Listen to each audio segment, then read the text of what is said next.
Kumusta mga ka-MPBL? Welcome ulit dito sa ating channel na Ligang Pinoy. Sa video na ito, pag-usapan lang natin yung mga updates na nagaganap dito sa Maharlika Pilipinas Basketball League up to today, March 28, 2024, sorry. So, ang dami nang naganap. Originally, magbubukas sana ang MPBL last March 23, 2024, pero dahil sa mga hindi inaasahan na pagkakataon ay na-reschedule ang opening ng Maharlika Pilipinas Basketball League.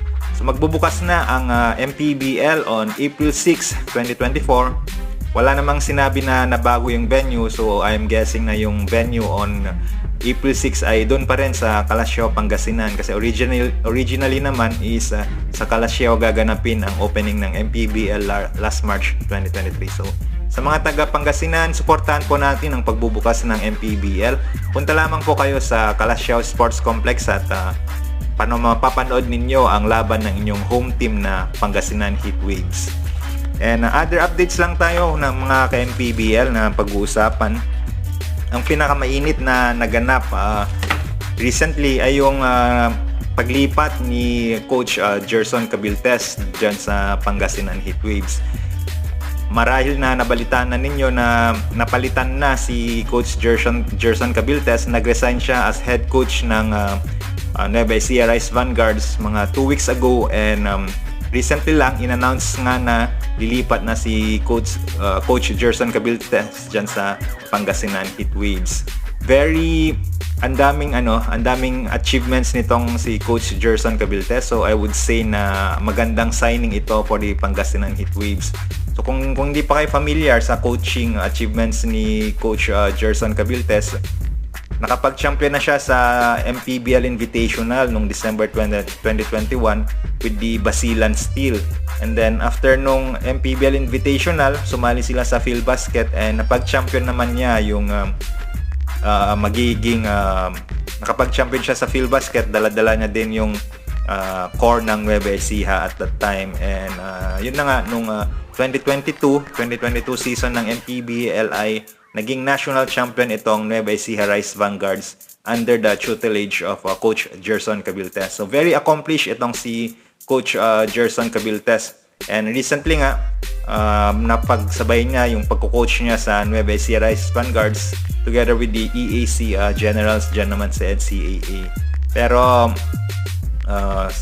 sa mga internal na pangyayari na hindi ko rin alam kung paano nangyari yon, eventually na lang nag-resign si Coach Gerson Cabiltes from the Nueva Ecija Rice Vanguards, and lumipat na nga siya dito sa Pangasinan Heatwaves.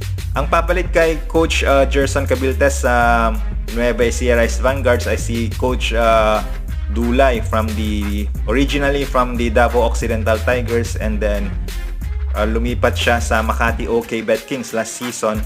And then eto na nga, si Coach Don Dulay na ang hawak sa Nueva Ecija Rice Vanguards.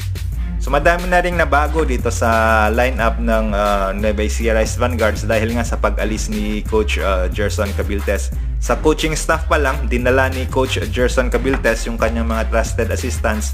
So lilipat din sa Pangasinan Heatwaves yung mga assistant coaches ni Coach Gerson, sina Noy Catalan, sina Florian Pineda, si Joseph Gion, Harold Nang, Ariel Season, and si Coach Dance Javier.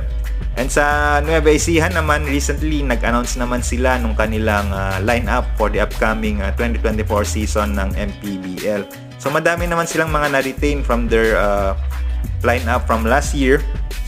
Maglalaro pa rin for the Nueva Ecija Rice Vanguards this 2024 season sina Will Macaloni, si Jay Collado, and si Michael Huico. And maglalaro pa rin sina Byron Villarias, si Chris Bitoon, and si Jonathan Uiloan para sa Nueva Ecija. And of course, yung homegrown players naman ng Nueva Ecija ay sina Clark Derije, si Bobby Balucanag, and then si Dondon Arinas. And mga bagong recruits naman ng Nueva Ecija Rice Vanguards ay yung mga galing sa Makati OK Bet Kings. Sina Billy Robles, si Eman Calo, Robbie Celis, and si JC Culyar, and si Kenneth Mocon. Ito yung mga bagong players ng most of them coming from Makati OK Bet Kings na lilipat naman dito sa Nueva Ecija East Vanguards. And of course, may mga bago ding players yung Nueva Ecija East Vanguards. Sina Jasper Ayaay, si Andre Duremdes, and si Gab Dagangon sa Nueva Ecija na rin maglalaro. And mga bata na may mga bata din na nakuha itong Nueva Ecija, itong sina Nat Cosejo and si JP Maguliano. So basing on that lineup, mix ng veterans and mga bata up and coming players itong Nueva Ecija Vanguards. On paper, I would still say na contender pa rin itong Nueva Ecija Vanguards sa North Division. Pero dahil ang standard natin ay yung Pampanga na meron kang Justin Baltasar na 6'9" and yung may mga matatangkad pa silang mga forwards, baka mahirapan itong Nueva Ecija. But we don't know. Mahaba yung season kasi ng MPBL so di natin alam kung ano yung mangyayari for the coming season. Pero kaabang-abang pa rin itong lineup ng Nueva Ecija. Very exciting pa rin naman itong mga players na nakuha nila. And another update din mga ka-MPBL, kanina lang nag-announce naman ang Davao Occidental Tigers na magbabalik sila dito sa MPBL. If you all know, nag-champion yung Davao Occidental Tigers nung lakan season ng MPBL. That was the 2019 to 2020 season ng MPBL. Pero dahil nga sa pandemic na reschedule yung playoffs, supposedly matatapos or ang championship dapat nung lakan season is gaganapin ng April 2020, pero dahil sa COVID pandemic, ginanap ito nung mga January 2021. So naging champion ang Davao Occidental Tigers on 2021. Pero after nung season na yun, dahil nga yung 2022 season yung 2021 season ng MPBL ay na-cancel, lumipat sa ibang liga itong Davao Occidental Tigers, and lumipat sila sa PSL, yung Pilipinas Super League. So nung nagbalik yung MPBL noong 2022, hindi na rin nakabalik itong Davao Occidental Tigers para i-defend yung kanilang title. So good thing bumalik na itong Davao Occidental Tigers. Wala na yung mga players nung Davao Occidental Tigers, although sila yung nag-champion nung lakan season, yung mga players at that time ay wala na, or hindi ko alam kung meron pa bang original player na maglalaro pa for this 2024 season. Pero yung core nila at that time, si Billy Ray Robles, si Eman Calo ay lumipat na dito sa Nueva Ecija East Vanguards. Si Mark Yee, last season naglaro siya for Bacoor, and hindi ko alam kung saang team siya maglalaro for this 2024 season. And si Joseph Terso is sa ibang team na rin siya ngayon na maglalaro. So ang daming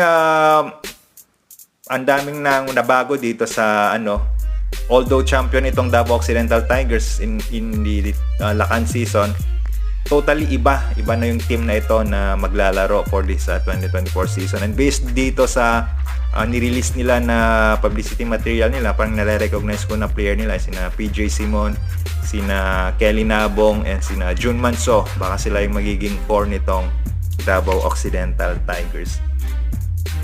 And for the players of Bacolod City of Smile, nag-release na rin sila nung listahan ng mga players nila na maglalaro for the team. And ang Bacolod City of Smile nga, yung in-announce nila na bago nilang coach ay si Coach Alex Cabagnot.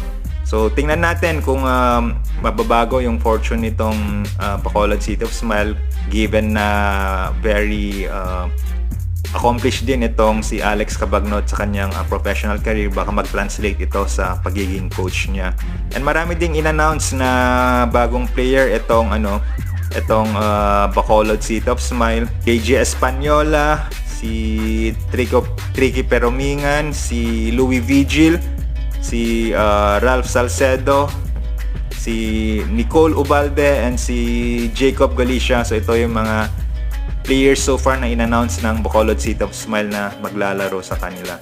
And for the Bulacan Kuyas naman, ang dami rin nilang in-announce na rin nila yung kanilang magiging lineup for the 2024 season. Yung team captain ng Bulacan Kuyas ay si Paulo Hubalde, and some of the players na maglalaro for Bulacan ay sina Mark Andales, si Jason Celis, si Andre Dada, si Jovit De La Cruz, ito homegrown ng Bulacan Kuyas, si John Baltasar maglalaro din for Bulacan, Tristan Hernandez, Si Lawrence Malyari maglalaro din for Bulacan. Si Kojak Meligrito maglalaro din for Bulacan. Ayun, yun yung some of the players na maglalaro for Bulacan. And Valenzuela Classic din, may mga in-announce din sila na additional players nila. So si Val Chauca, ex-PBA player na si Val Chauca, ay sa Valenzuela Classic na rin maglalaro. Together with si Angelo Macion. Angelo Macion will also play for the Valenzuela Classic this 2024 season. Other updates lang, coaching staff changes. Si Louie Alas naman ang magiging official coach or head coach ng Zamboanga Master Sardines. So ayan mga ka-MPBL, yan so far yung mga updates na nagaganap sa ating liga. So abangan natin, magbubukas ang MPBL on April 6, 2024. And ang daming teams so far. Although may mga teams na magli-leave of absence, ang dami namang mga bagong teams na papasok, yung Tarlac, Abra, and Pangasinan, tatlo. And ito nga, magbabalik na tong Davao Occidentals. Previously, 29 teams yung sabi ni Commissioner Kenneth Duremdes na confirm na. So with the addition of Davao Occidental Tigers, baga magiging 30 teams na ulit ang magpa-participate sa 2024 season.